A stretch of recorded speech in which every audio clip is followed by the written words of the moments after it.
So, welcome everybody to the UKBC, where Budgies come first. And this is the first of a meeting where I've got lots of members on the screen. So it's going to be nice to catch up with pet and aviary keepers. So welcome Julie, Barty and Claire. Thank you.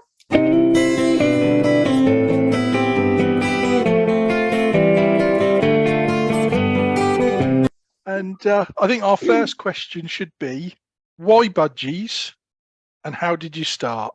So if we go with Claire first. Oh, good question. So it started when I was quite small, would have been probably even earlier than 10, I think. And my parents brought us to, me and my sister, as kids. I've got such a bad memory generally. I just remember them being in the house in a tall cylindrical cage. It's funny how you play in your mind, isn't it? And we had a green one and a blue one, and mine was the blue one. And it's funny, that's been a kind of common theme all the way through, really. Yeah. So just pets, we never down the breeder sort of side of things. But my dad did get them from I think it was his boss that was a budgie breeder. Right. Did get him from a proper breeder. But again, I just think the knowledge wasn't out there really. I think one of them lasted till he was about 10. But we used to use all sprays and different things, in the house. It's just awful when you look back at how long ago this was.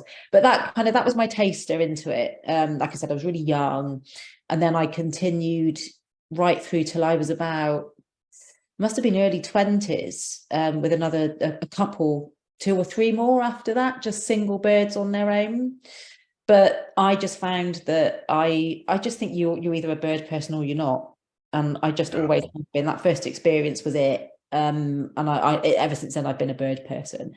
And with the single ones, I bonded with them and just had a natural knack of training them, and just, find that I'm in tune with them. And then I left home when I was 23, didn't take any birds with me. And for years, I didn't have one. And, sometimes you think it's fate when these things come into your life. Moved into where I am now 7.5 years ago.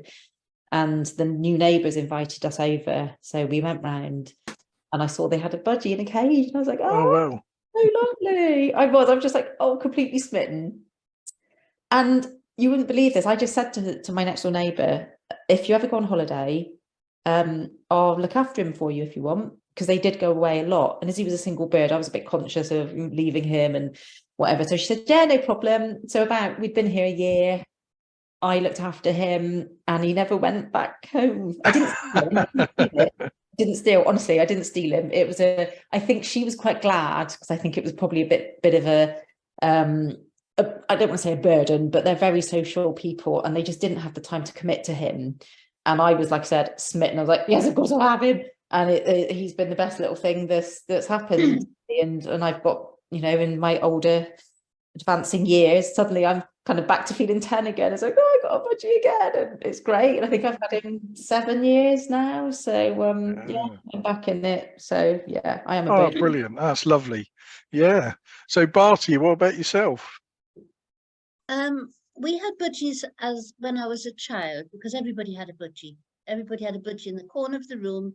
It was let out for an hour on a Sunday, because that's the way it was in those days. A packet of trill, a swing, a wobbly toy on the bottom, and you let it out on a Sunday. And everybody seemed to have the same cage with 3 little birds on the bottom. And it was just there. But then 2 years ago, my mother had a stroke and it was quite bad. She lost her speech. And when it came back, it was very slurred. So she wouldn't speak to anybody. She just went silent. So we bought her a budgie. And she started to talk to the budgie. And the budgie started talking back. And I have to sort of share the budgie with her. But it's been the best thing ever for her rehabilitation. It's been the best thing for her, because she gives it loads of attention when I'm not there to give it attention. It's got 3 adults that just run after it and make sure that he's okay. Very sociable, chatters away, and my mother has now regained her speech. Wow, that's Oh. really good. Mm. And does he free fly more than just a Sunday? Is out from 6 o'clock in the morning till 6 o'clock at night in the Brilliant. sitting room with her. And he's just so social. He's gorgeous. He's absolutely, Superb. my heart aches when I'm away from him. And she keeps saying to me, I'm going to get you a budgie of your own. And I said, no, I want that budgie. You get another one and give me him. Yeah. Yeah, you certainly do get attached to the ones that make you smile the most, don't you? Yeah. Okay, lovely. And Julie?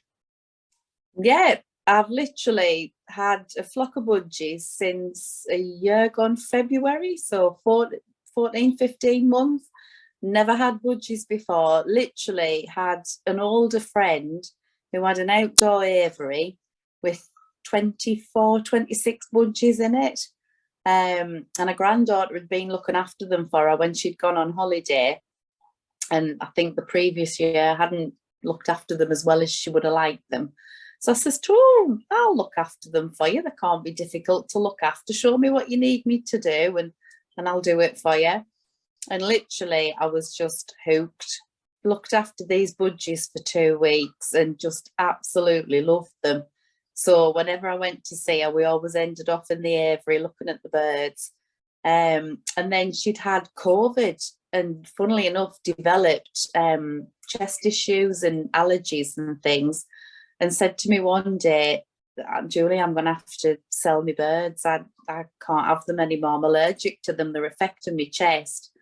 And I sort of came home and said to me hubby, oh, she's got to get rid of the birds. And my hubby says to me, do you want them? I was like, yeah, I think I do, yeah. So then I'm sort of scouring through the internet trying to find an aviary or somewhere that would come and build me an aviary. And literally had this aviary built. And then about a week later, these 26 birds arrived. Wow. Yeah, so and I'm absolutely still hooked. Love them. The best thing I ever did, honestly. Yeah, best hobby ever. Wow.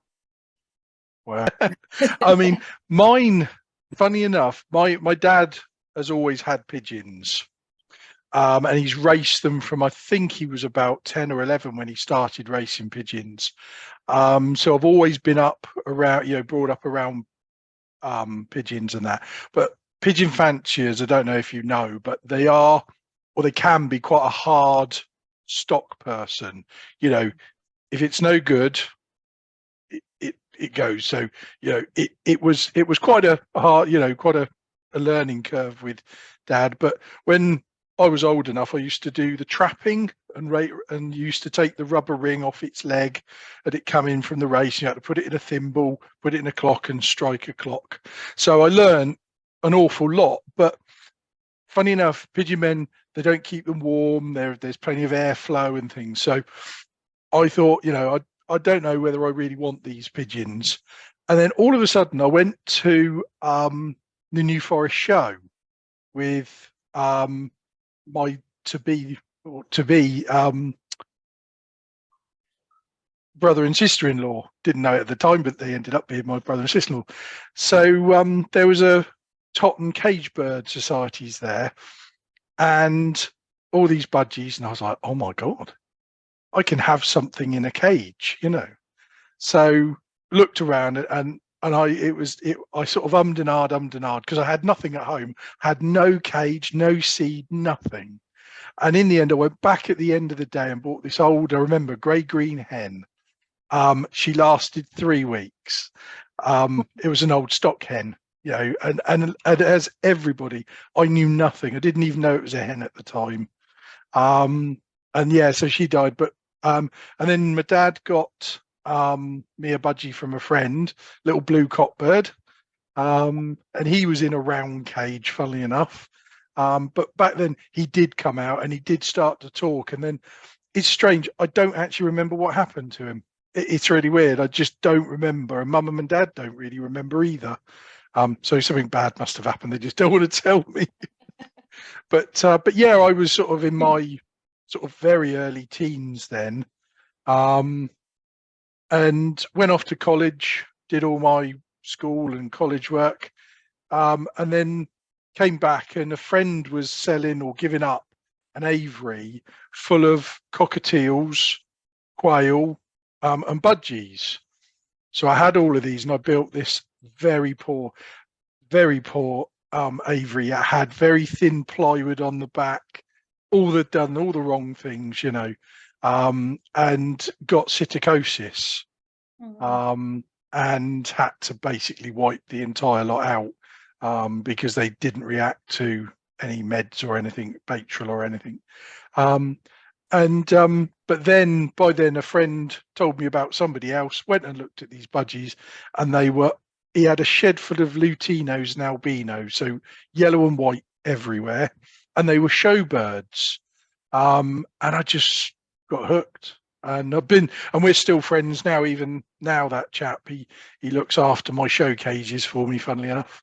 And then the rest is history, and that was what, 30 years ago. Wow. So actually, it must be more than that, actually, because of my original budgie. I was back when I was in my early teens. So yeah, but I've had what I class show budgies and sort of understand what I was doing for about 30 years. And my brother-in-law built my first shed, and you've probably seen the pictures of my bird room. My original shed is in that bird room. So even the bird room is 30 odd years old, or parts of it. Wow. It just went from like 6 foot by 6 foot to 30 foot by 10 foot. In a way, it all sounds very similar, doesn't it, to us all? Because at the heart of it is our budgie, or any birds, you know. So yeah, so.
So we have got some pictures, Julie, of your aviary, I think, haven't we? Yeah. So yeah, so that's your aviary you had built. That's it. Yes, so I ordered it from a company in Stafford, I think they were. They came and delivered it and built it for me. So it's 10 foot long by 6 foot high by 6 foot wide. So that the flight's 6 foot by 6 foot, and then the rest's inside. So there's a safety porch. But literally, when it came, obviously there was nothing inside it. I think one of the photos shows you the inside of it with absolutely nothing in it. That there are, as it stands at the minute, that's the one. Yes, there we go. Yeah, it was literally bare like that. So you kind of look at it and think, right, I'm not really sure. But then as luck would have it, literally before we put the birds in, I thought I needed to do a lot of research. And while I was waiting for the aviary to be delivered, I researched, came across the UKBC quite by chance, really, joined, and then got all this fantastic information about insulating the walls. I needed to put a door on the opening because there was no door on it. It was just literally a hole. So, you know, the big thing about them not being in a draft, that the fine full but not in the draft. So literally over the next few weeks, I just kind of added things to it, adjusted it as I needed to. And then one of the big things I found, you can see there, is I raised the floor, because I've got a couple of really old hens who don't fly very much at all. In fact, one of them, she can't fly at all, bless her. So if she came off one of the perches, it was a good kind of 4 or 5 foot drop to the floor for her. And my hubby's not really into DIY, bless him, but he put me a false floor in so I can take all that floor out for cleaning, you know, to sort of hoover through everything. And it's been fantastic. We put the little ladder in for her, so she quite happily goes up and down there now. In fact, most of the birds, I'd say, climb up and down the ladder rather than flying up to the hatch. So yeah, it's like when you look at it as it was delivered, it's totally different now to how it was before. But again, all of that is because of using the UKBC and all the that's good that we've got from the likes of yourself and Kevin and all the other, you know, all the other members of it. But it's funny, you go to a lot of show breeders, and mine are the same. We have what we call half flights, and you've almost created a half flight there. So we have a raised floor, makes it a lot easier to clean. I have got a full height flight, which probably this year or next year will be its last year, because I'm going to convert it to half flight, because it cleaning is a lot easier. It's half the time. So yeah, definitely. Well, plus as well, I'm not bending down or trying to kind of get right into the back. I mean, I do clean obviously underneath it, but it doesn't get as dirty as it used to when the birds had got the full height of it. Plus I've got storage space underneath as well. That's right. Yeah, because I don't suppose you have a lot of storage. Well, if you didn't have that, you probably wouldn't have any in there, would you? No, although to be fair, the end of last year, because obviously you know what it's like, you get something and then you think, oh, I need to add this and I need to add that. I now have a 5 foot by 4 foot shed at the other side of the patio. Excellent. That's full of bird stuff. That's purely my shed for all my bird stuff. Yeah. Well, you definitely need somewhere to sow seed, don't you? You know, if that gets wet and ruined, you know, you're on a potential. So that's all boxed up. It's in the bag, but it's boxed up in, you know, like big kind of plastic toy boxes with lids on and everything. So that's right. Don't want mice or anything. So that's kind of as it stands now. And it's great, but there's always something new. In fact, when we did it, we insulated it and used wood to obviously to panel walls. And now I'm like, I think we need to take it off and we need to put like the bathroom panel and that you can wipe over. Well, there's a company called Cladding Monkey. Strange name, I know, on the internet, and you can buy 8x4 sheets, and they do 2 standards. They do a really hard, which is quite expensive, one, which I don't know what it is now, but you can buy that, or there is a slightly cheaper one, which I used, and I bought it. I didn't realize there was a quality difference until I actually fitted it, and the cheaper one is a softer material which the birds can chew very easily.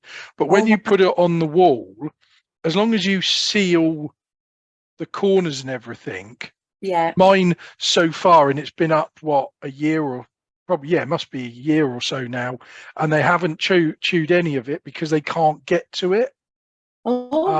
So the bathroom panels, the actual ones that are for showers and bathrooms, they are super expensive. But if you have a look on Cladding Monkey, you'll see what I mean. There are, and I think I ordered like 20 sheets at the time. Well, no, it wasn't that many. And now my next phase of my shed is actually to do the ceiling with the stuff as well. And then I'll be completely sealed. You know, some people go, oh, you don't want to seal it all in plastic, but I've got such good ventilation.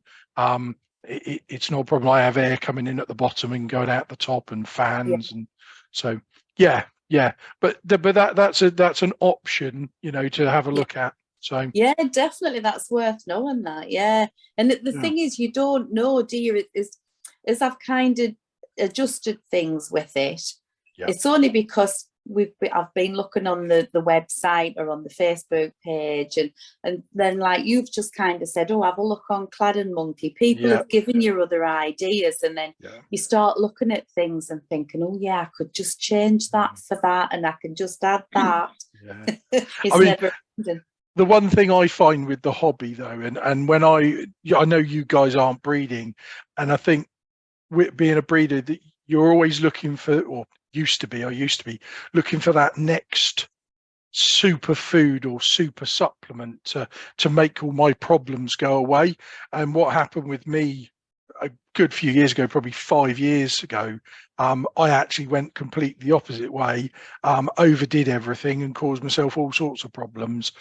So I think sometimes it's amazing to have this pool of knowledge, but I think sometimes you have to pinch yourself, take a step back and go, what does this actually mean to me? And now, I mean, if somebody said to me, oh, go and feed, I don't know, some new vegetable, I would actually be looking and I'd write down everything that was in that ingredient. I know it's a veg, what vitamins am I going to get? And then I'd look at my list of what I've already got and go, no, I don't need that because I'm doubling up. And but that's what I didn't do years ago. And I doubled up on so many things. I had all these products, one soft food mix was probably a 50 quid bowl in money's wise, it was horrendous.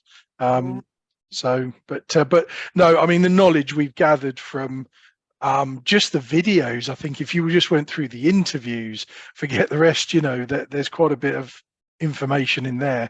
And that's a little bit why I wanted to do something like this with a pet breeder and aviary people, because we can talk about breeding and all that, but sometimes it's not all relevant to you guys.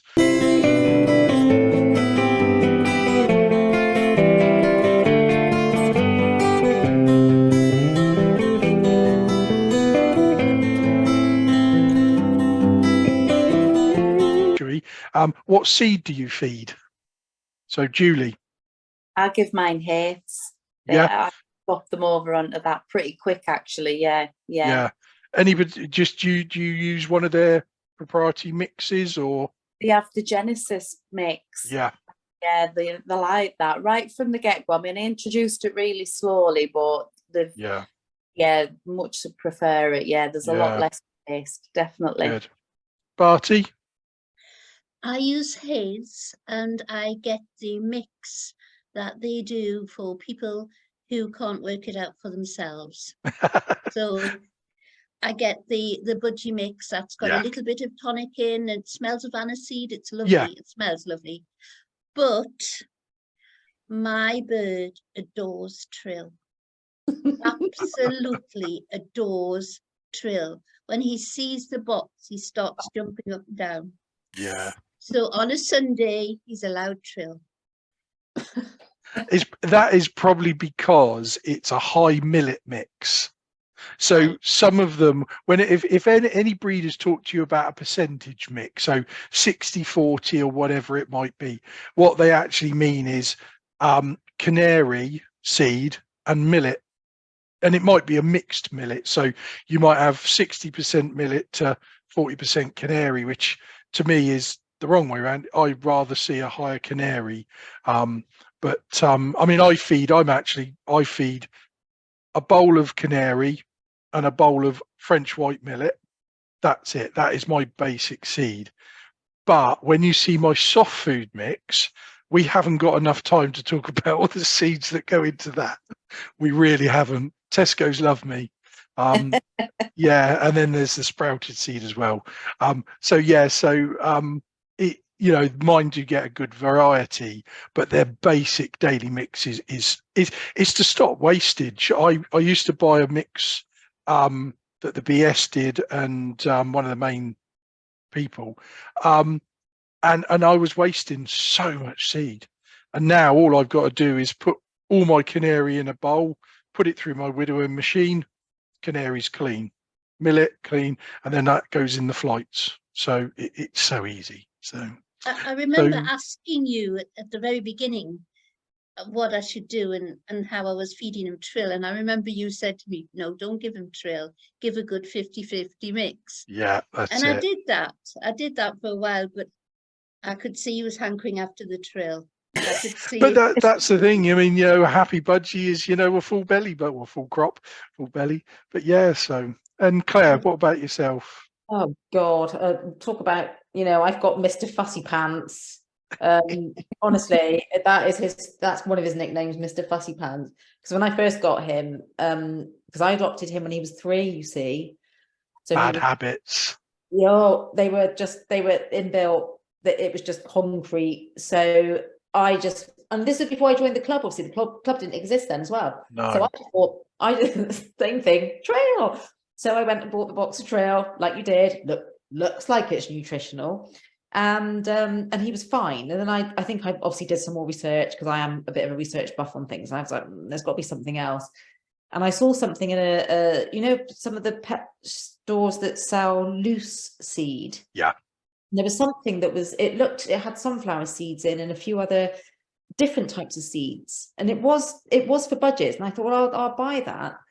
It was at a local shop that did it, and he was fine on it. He took to it was fine. Then something happened. He had a crop infection, and I don't know why he had the crop infection to begin with. I've probably got a good idea, because I wasn't giving him supplements and stuff like that. But I've ended up changing his food a couple of times, which he was fine with. But then I bought Haith's. So when I joined the club, and I was like, yeah, seed, let's get that. Changed it to Haith's, put it in. He knew I didn't do it. I just did it. I just did a straight. Yeah. Just changed it, and I shouldn't have. But I think even if I'd have put a bit of Haith's in, he'd have known. He knows. He can smell it. I don't know what it is. He just knows. And he refused to eat. He literally refused to eat. He didn't eat for 24 hours. And that was probably my fault, because I thought I'm going to stick to my guns, because they were going to see who gives in first, which is wrong of me. I shouldn't have done that, because he ended up getting another infection. So that was another vet's visit. So and that was like a stay overnight for 2 nights. It was a really expensive job. So I've reverted back to Pets at Home. They do like a premium bag, which has got the sunflower seeds in. It's got everything in that actually he doesn't eat. He might eat the odd sunflower seed. He doesn't eat egg food at all, or dried egg. What's the white seeds? They're like white. They're quite big and they're white. Are they a sunflower? Or a sawflower? That's it. Yeah. There's loads of those in it. He won't touch them. Them. Just eats the seed. So I'm a bit, Mr. Fussy Pants. It's terrible. Yeah. I mean, and that's sometimes why it's really good to buy what I call straights. If I ever say straights, I mean canary, millet, sunflower, and then you make your own mix. But I tell you what, the one thing, and I mean, I'm going to say it, open seed in a shop, to me, is a no-no, because the one thing that they don't do is clean it. So it sits in a shop, it gets moths. I look after a lady down the road. She's got 2 of my budgies, and she always just rings me up, getting low on seed. Yeah, can I have some Avi mix? Yeah, I'll order it all, and just pays me back what I pay for it, sort of thing. And one day I went down there, and this was before she changed over to my seed. Went in and she said, Neil, even with my poor eyesight, you've got to tell me, is this seed moving? So I put it in, put the bowl on the table, and I looked in and I went, slam the lid shut, and it was little tiny white maggots from a moth. I have looked it up actually. You've only got to look on Google and put seed, what lives in seed sort of thing, and that has come from it being open in the shops. So they're eating all that poo that moth produces. So I mean, if I could, one more tip for the night is don't buy loose seed if you really don't. If you do, put it in the freezer and kill off all the bugs. That's what I do actually with my seed. When I open the bag from Pets at Home, I open the bag, I put one of those bag clips on it, and I keep it in like a little freezer section in my fridge. But you see, what your seed, when it's a bag of seed that is sealed, it'll have come out of the processing clean and been bagged clean. Yeah. So, you know, I mean, a lot of breeders open a bag of seeds, sniff and blow. So if you get a big cloud of dust out of it, it's not clean, and they want to smell it fresh. Because a shiny seed is a polished seed, so it's gone through a polishing machine to clean it, basically make it look shiny, and then it's bagged and tagged. So yeah, but yeah, this lady, I mean, she even threw the pot away. She's on the pot already. It was like, in the bin. You can't blame her for that, can you? No, and thankfully, ever since, I mean, you know, I mean, my seed, I say that, I mean, I take my seed and I empty it into big tubs, but like you guys, you know, lids on, clips down, and never had a problem, and she certainly hasn't had a problem. So yeah, and well, we'll stay on feed, I think, then. So the greatest word ever, chop. It's just like, I never forget. I'll tell you a quick story. I never wanted to come on Facebook when it all first sort of came about, and it's like, no, I'm not doing that. But I kept seeing in the media and things, and other people were telling me about all these budgie groups and things, and I joined the show side of it first, and then I moved into the sort of pet side, because I don't know, I think I just got sort of dragged into it a little bit. But yeah, and then all these words started popping up, like chop and all the toys, you know. It's like, oh, toys for budgies, what's that? You know, so it really is, it's like it was a big learning curve. But now there's even people now coming into it of pet breeders, and they've never heard of chop, you know, and I get messages, I mean, my phone non-stop all day, people, you know, asking questions, and one of the regular ones is chop. So what do you guys use? Barty, you go first. Do you feed chop, or what do you do? I use your recipe. Oh, right, from the Yes. And I from the even put the pages. little probiotic powder in that you suggested. Ah, right, okay. Yeah. Yeah. So it's your recipe. I can't do mealworms. I just can't. I can't face them. I must admit, mine haven't had mealworms for a little while. And again, I'll tell you why, because of a quality issue. I had a bag that I opened it, did the sniff. Nah, don't like that. So I haven't actually given a lot of mealworms. They probably haven't had them for 6 or 7 weeks now. So whether I shouldn't pay for it, because my soft food mix is quite high in protein anyway. But yeah. But my bird absolutely adores porridge oats. Absolutely, he would die for them. And so I put porridge oats in it instead of the mealworm. Yeah, that's good. Yeah, nothing wrong with that. Yeah. Claire? What do you think, Mr. Fussy Pants? Well, we saw your plate of food the other night, didn't we? And here's. Well, you've actually brought back a memory, because when I did find out about it quite a long time ago, shortly after I first got him, and I thought I'd start to make my own, but I wasn't following a recipe, but I was just using greens, you know, it might have been spinach, carrot, cauliflower, just the staple kind of veggies really, and just whizzing them up in a little chopper. Yeah.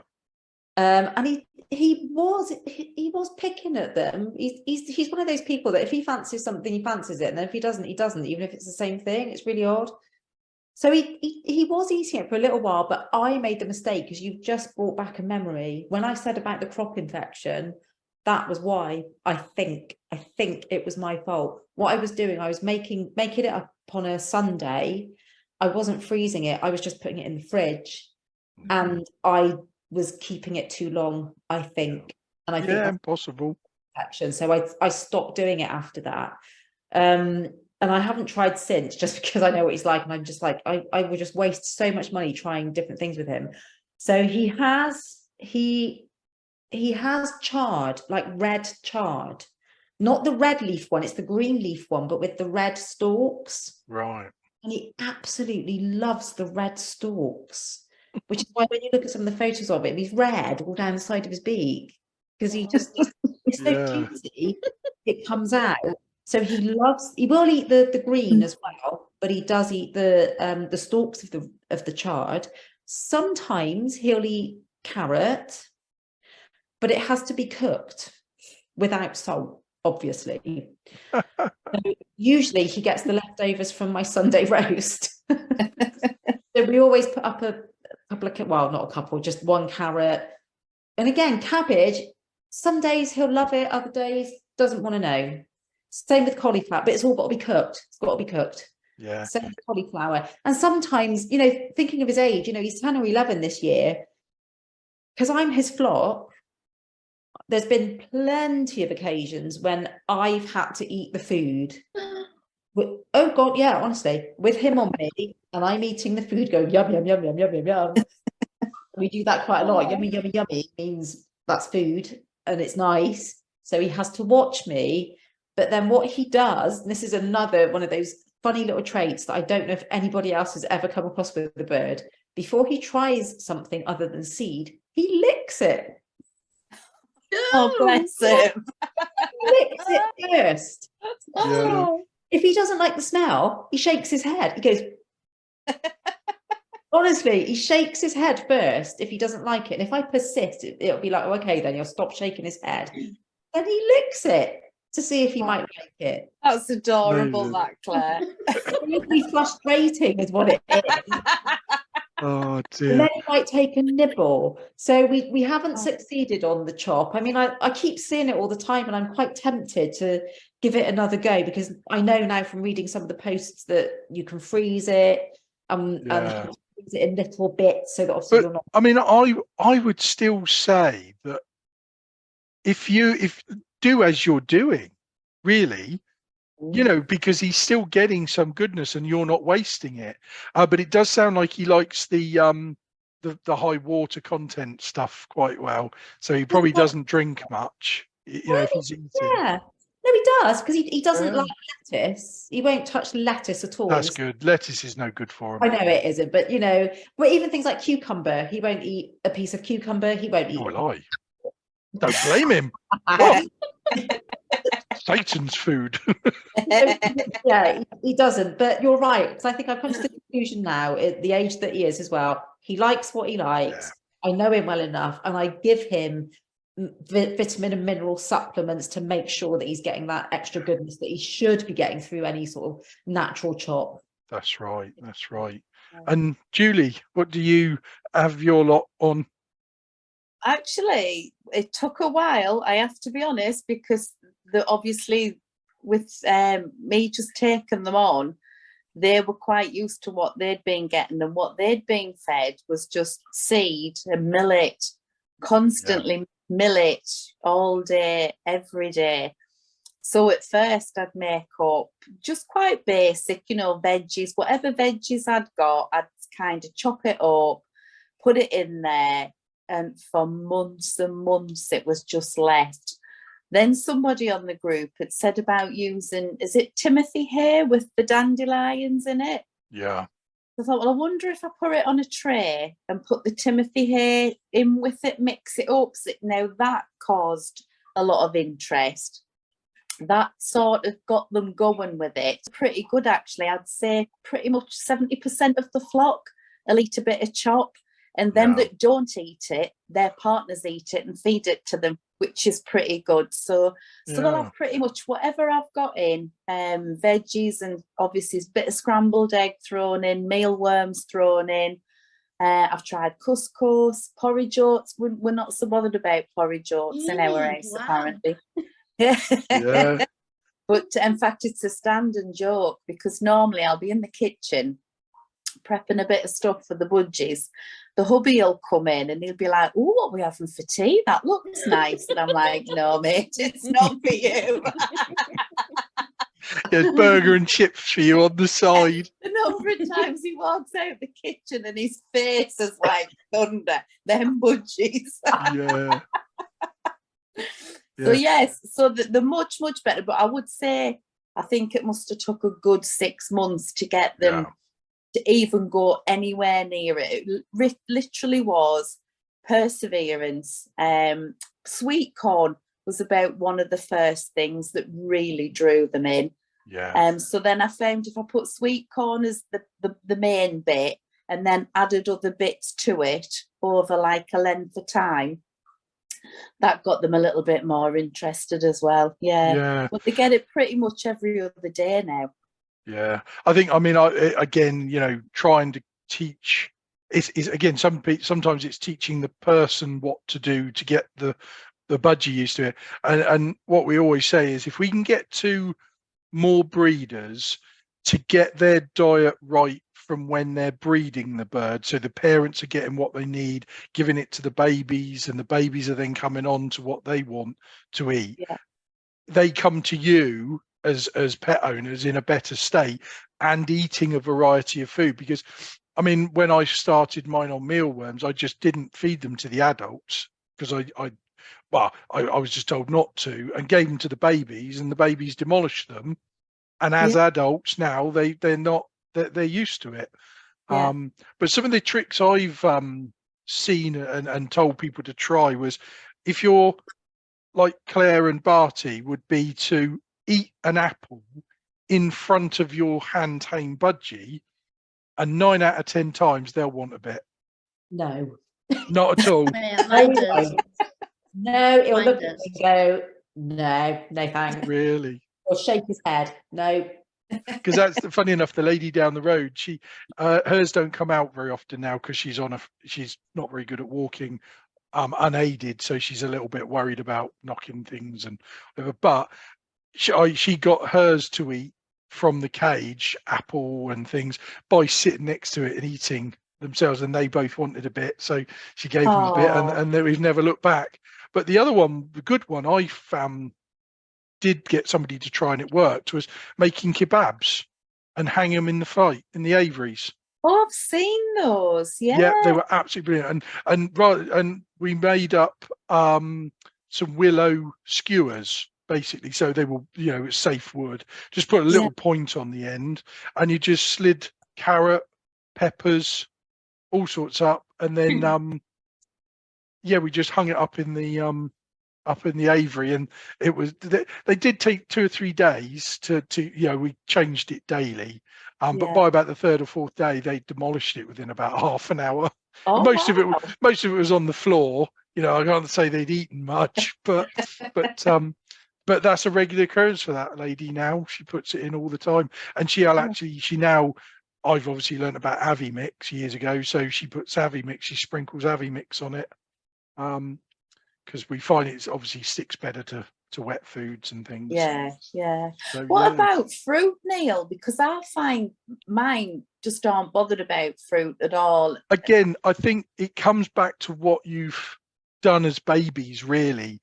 But it is, if you think they're taste buds, it must be very weird to have something like an orange or an lemon and that. But again, going back to breeders, I know a chap who he gives them banana skins.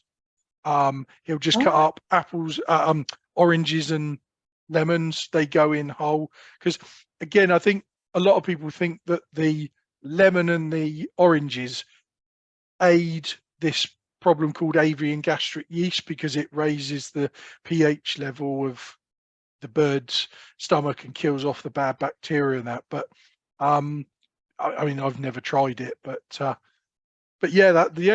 people do feed. Well, I certainly know they feed apple, orange, pear, you know. Would you say to keep it limited though? Because obviously fruit's got a lot of natural sugar, hasn't it? Yeah. I mean, if I was to do a skewer, let's say, I don't know, 6 inches long, there'd probably only be 2 bits of fruit on there the whole way through, you know, a piece of apple. Mine seem to like pears. I don't know why, but and of course you have to be careful with some of the pips in fruit as well. So, you know, because some of them have got, I want to say arsenic or cyanide. Oh, heck. Yeah, one of them. Kevin will probably tell me. yeah, there's certainly, you certainly have to be very careful, take all the pips out. At the time I wasn't sure which way around it was, so this lady just takes any pips out. Yeah. Funny, isn't it? Because I think, because mine has got he likes a bit of raspberry, Yeah. but not all the time. Again, it's just now and again. But you think about, because he's frightened of shapes of things as well. But a raspberry, it was that tempted his curiosity. So Yeah. then again, if it's a really nice, sweet, you know, not the ones that make you go, oh, you know, just a really nice raspberry, he'll have a little lick of those, and he likes tomato. So it's another like acidic fruit, but he won't have it all the time. But and again, you think shoving a tomato in the face of a budgie, he probably would have gone, oh, but he didn't. And he saw me eating it and he fancied it. So that's why I call him Mr. Fussy Pants. He really knows what he wants and what he doesn't. You talk about those skewers. I think you can, for the pet budgies, you can buy, it's like a metal. Yeah, you can, yeah. But of course, the lady I dealt with wasn't in the aviary all the time, so we wanted something safe that wasn't going to do any damage, you know. And we just we put I can't remember what we put a hook on the end, but it was actually physically clamped to the aviary, you know, so it couldn't come off or anything. But that's right. I bought the metal thing, put a couple of bits of fruit or veggies on it, stuck it, and just totally ignored it. It's like, I'm going to pretend that's not there. Yeah, let's just forget it. Oh, brilliant. Yeah. So I mean, I was going to keep this to sort of an hour. So I can't believe we've only got 9 minutes left. Who cares if we overrun though, eh? I suppose one thing that I'm very conscious of with being where I am on the UKBC is we want to make sure we're doing everything we can for you guys, really, because when I first started with the UKBC, I always said to people that we've got a missing group of fanciers, because you are fanciers as far as we're concerned, and there's this missing group. And when I looked into it, because you saw people like Shannon's page, the Budgie Lovers, there was the original Budgie page that I was on got shut down in the end. Had a bit of a falling out with the person that ran it, but you know, that's the way it goes. But that had thousands. I mean, Shannon's done really well with hers. There's thousands on there, but this was literally 3,000 or 4,000 people.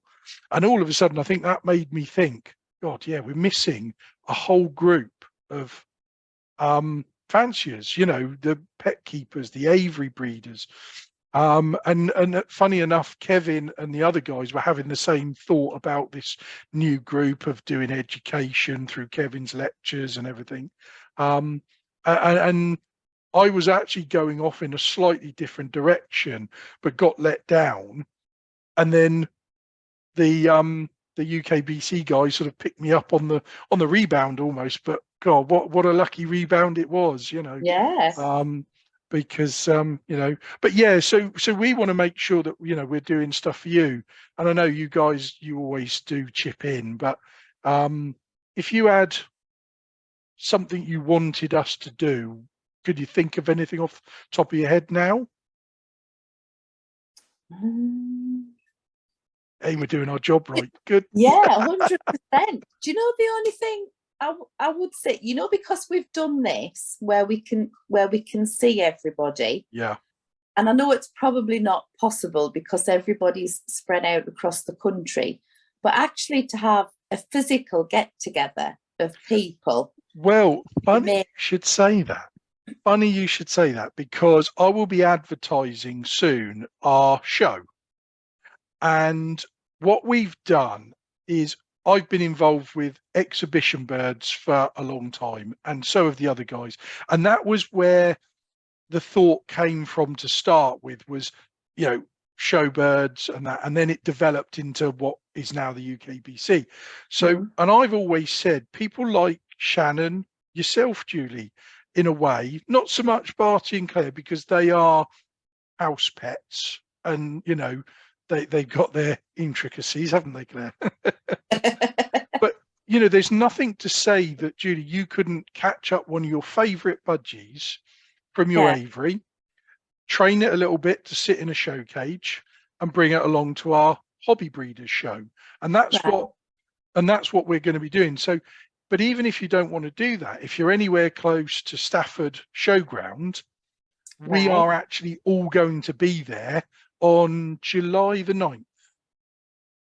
All right. Yeah. So, I mean, we intend to do this every year. So it's not something you got to jump to this year, because it's the first year I'll have been running with Sav and a few others, the hobby breeder show.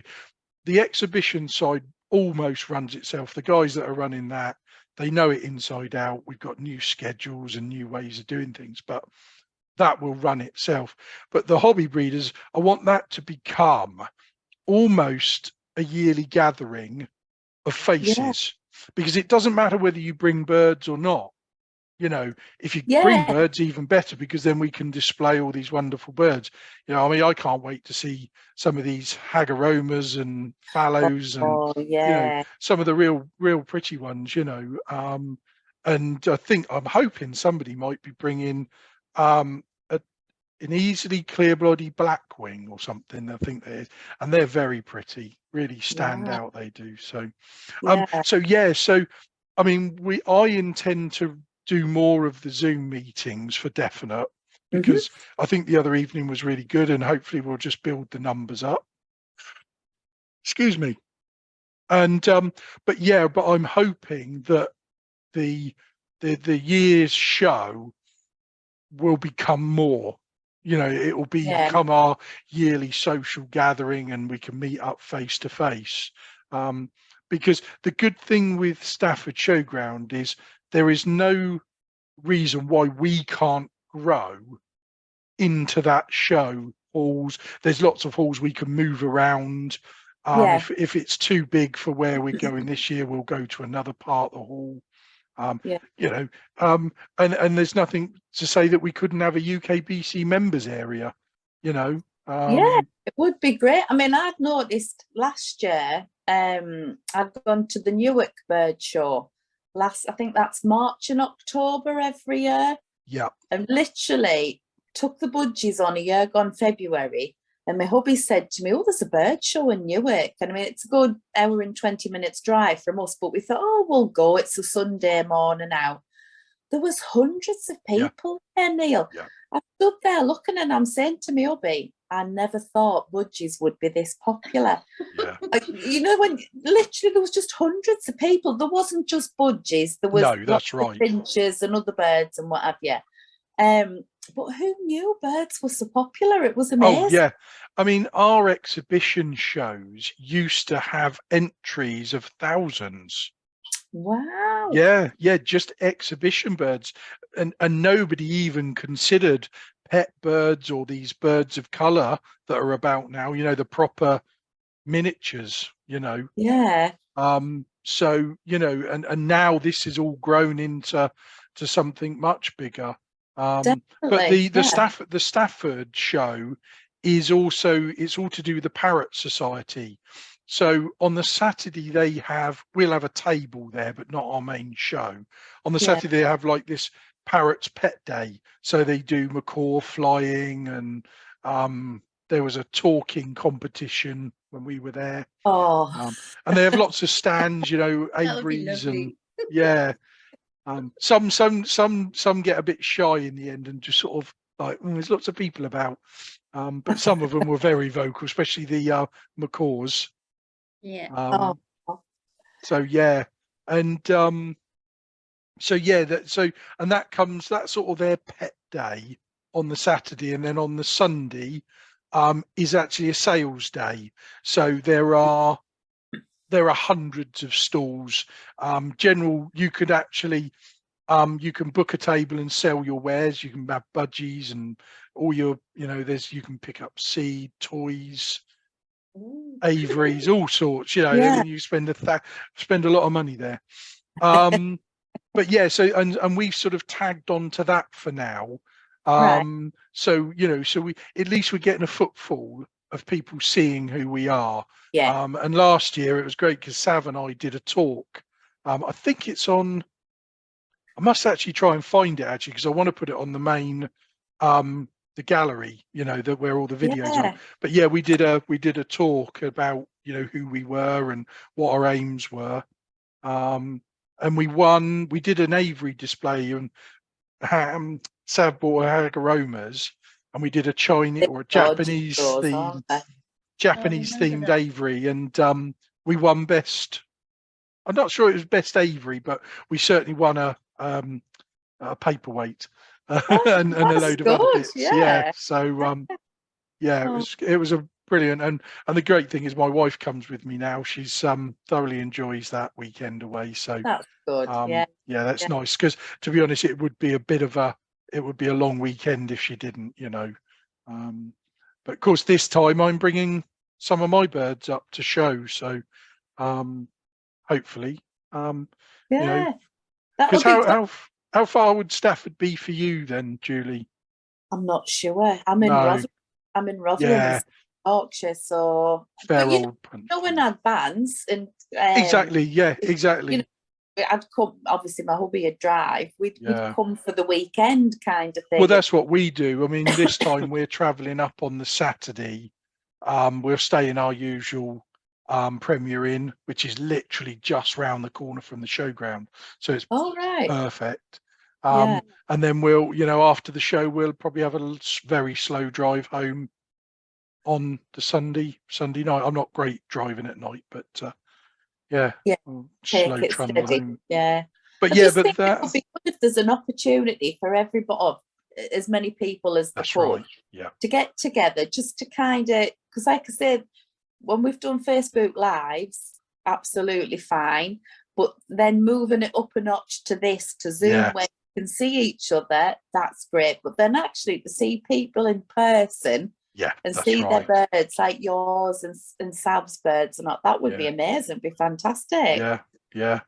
But yeah, and again, that is what the Hobby Breeders show is all about, really, is to highlight some of these budgies that make the most beautiful colors and pets, you know, but get them out and show people what we're all about, really.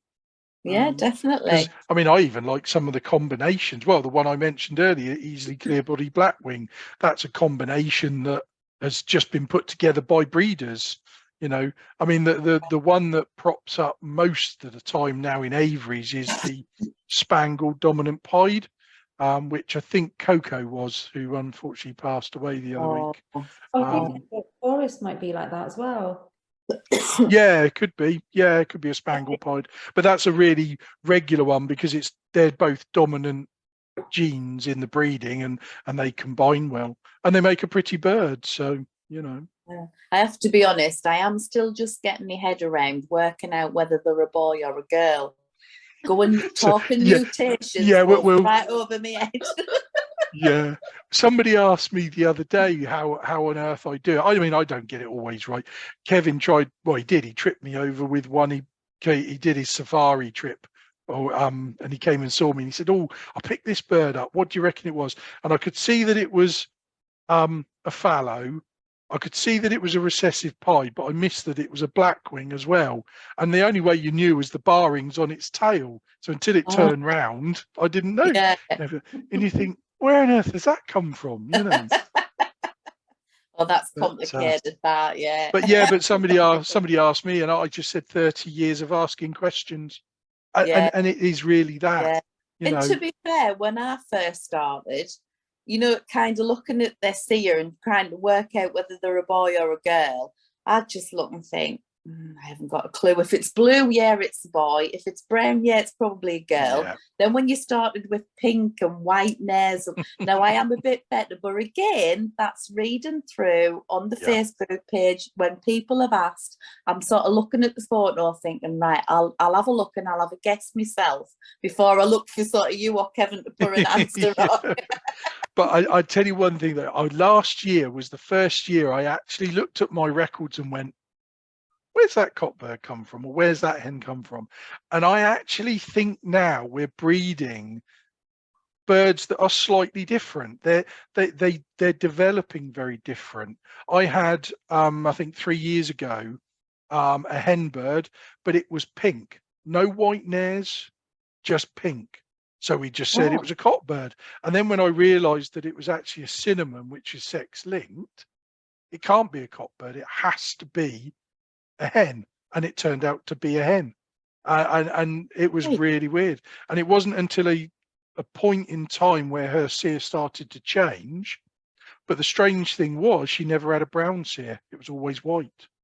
But she bred really well. She's bred some. She was probably one of my best youngsters that year, and she went on to breed some of my best youngsters. So when people say, "Oh no, brown cere is my bird in condition," it's not always about that. And I do think we're breeding a slightly different type of bird. Quite how or why, I don't know. But no, I think as long as people keep asking questions, there's plenty of knowledge out there, you know. And it's funny because we said the other day, we're almost trying to get people just to listen in the background, you know, because, you know, people that are nervous or don't want to ask questions, it's people like yourselves that go, actually, I'm going to ask this question. But there's 100 people sat on their keyboard going, oh, I want to know the answer to that, but are too worried or too scared to ask. Yeah, you know, it's and that. you know, and we talk to maybe 3 people within a post, but actually we're getting to probably 100, and that is perfect, you know. Because there's even on the lectures and all the videos, there's no comments that you can make on it. You just watch it. If you want to make a comment, you put a post up on Facebook saying, oh, this is great, or what about this? But there's that 100 people that have watched it and gone, oh yeah, I've clocked that. And that's to be honest, I have to be honest, I was the same myself at first. I'd kind of look and think, oh, I'm a bit unsure about this. But I knew if I scrolled through on the Facebook page, somebody somewhere will have asked the question. And then I could read through the answers. And then as you get a little bit braver, or you get where you feel as though you've got a little bit more knowledge, so you're not going to sound totally stupid, then I felt as though, like, that, I'll ask that question now. It has. It's given me the confidence. Like I wasn't giving Boris iodine. I wasn't giving him calcium. I've been giving him that for a little while now, but I wouldn't have done it without the club. Wouldn't have no. And to be honest, I think the one thing that I'm still learning about is the UV light if you don't want to feed calcium. And that's something that I've had to sort of almost accept and learn, because before it was like, no, you just feed it. You feed it. But there's actually people out there that don't want to give the supplements. They want to give good fresh veg and all the rest of it, and then want to work with the UV light and all the rest of it. Okay, you've still got to give a source of calcium. But yeah, so because I didn't realize that in parrots, the sunflowers are the thing that cause all the problems in parrots. You know, so even, you know, with your mix that has got sunflowers in it, Claire, it's great that he doesn't eat them all. You know, and I think that's where my control of my seeds comes from, is not wanting them to have too much of something. But one more question. So if there was one tip you wanted to give somebody else, what would it be? So if we start with Barty. I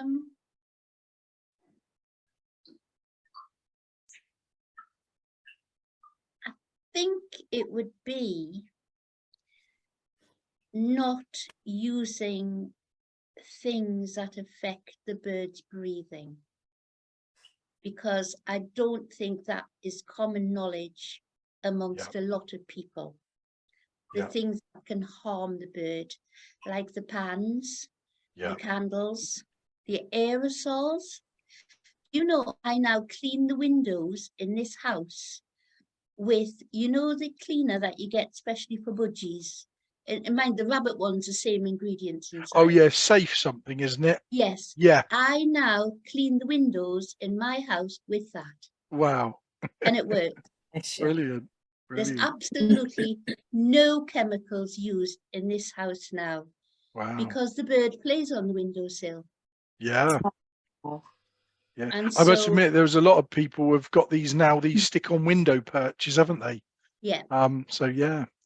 And as you know, if I don't think my bird licks things, but if he did, he's going to be licking chemicals. Yeah, I And mean, that's one big yeah. thing that I've learned. Just eliminate from the house anything that would do him harm. They've got little hairs on their tongue. If you ever get chance, Claire, to see his tongue in Oh. almost slow motion, yeah. So there's a lot of receptors on their tongue, and that is, you know, I mean, they haven't got hands, so that, you know, that's why they bite and why they lick things. So yeah. So Claire, is there a tip you can pass on? That I was going to say that, so I'm really glad that was the first thing that came up, because I think when you are a budgie owner, you just think, oh great, you just don't think about these things, and I think it is the number one thing is their health and safety. So I totally agree with that. So I was thinking of this, I thought, oh, what else could be a good tip? So that's in terms of like health and safety and well-being of the bird. In terms of being a pet owner for like a single bird or just a couple of birds, I see loads of posts on different budgie pages that I'm on as well, that I just kind of lurk on and to see what people do. It's always, oh, how do you tame your bird? How do you make your bird tame? Oh, he's not coming on my hand. Why is he not coming on my hand? You know, I've been trying for a few days.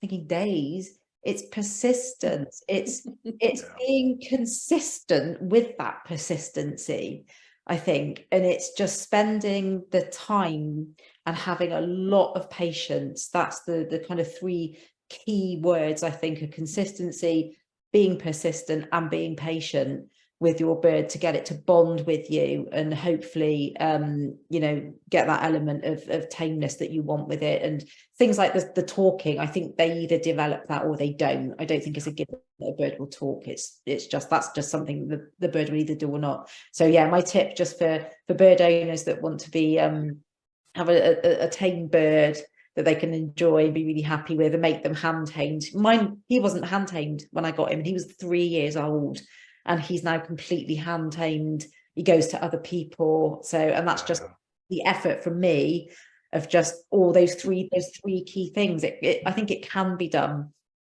Brilliant. Good. And then Julie, I suppose, what's your top tip for your aviary?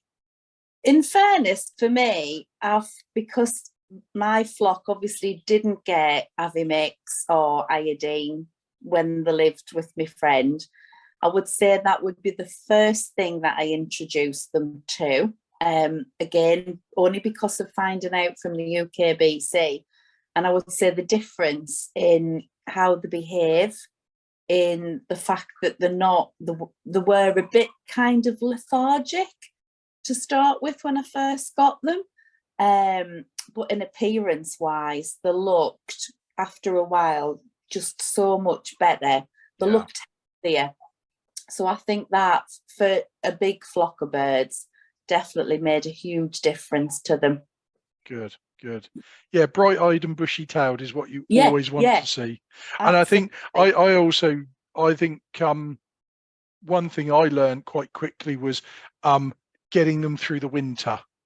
If you can get budgies through winters, you're doing the right things. If you have a lot of sick birds come January, February, March, or they're not looking very good, then you need to make some changes. And I think, you know, I mean, I don't think you've never said that you'd lost any birds over the winter. So, you know.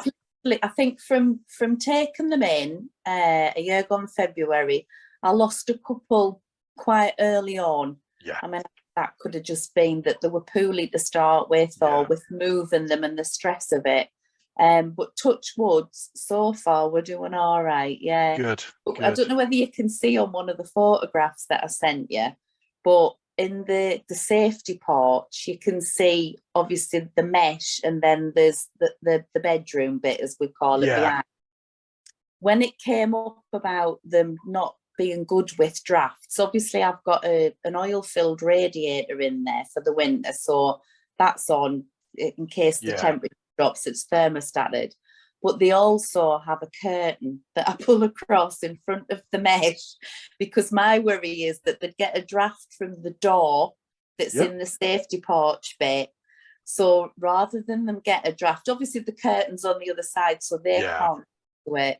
But honestly, if you'd heard me hubby when I said to him I want a curtain pole putting up, he was like, I can't believe this. I don't want them to get a draft. I want them to be all right. They are the most pampered flock of budgies. Brilliant. I saw it in one of the photos and I thought, oh, that sounds like it's like a new thing, like a bit of a fashion statement with aviaries that you now put curtains up. When Julie goes big time on Avery designer, when she gets designer of the year for it, it'll be like, curtains are the in thing one year. I have to say though, it was one of my mother-in-law's old curtains, and it's like it's proper from the 80s, with the big patterns on it. Perhaps next year it'll be, delicate, pastel colours. Soft greys. Yeah, that's right. Yeah. Brilliant. Oh dear. Okay, right. Well, thank you very much, ladies. Been brilliant. Absolutely brilliant. Thank you. I've enjoyed it. Good. We'll do it again at some point because there's an awful lot of topics we haven't covered. So definitely. Yeah. Super. Thank you very much.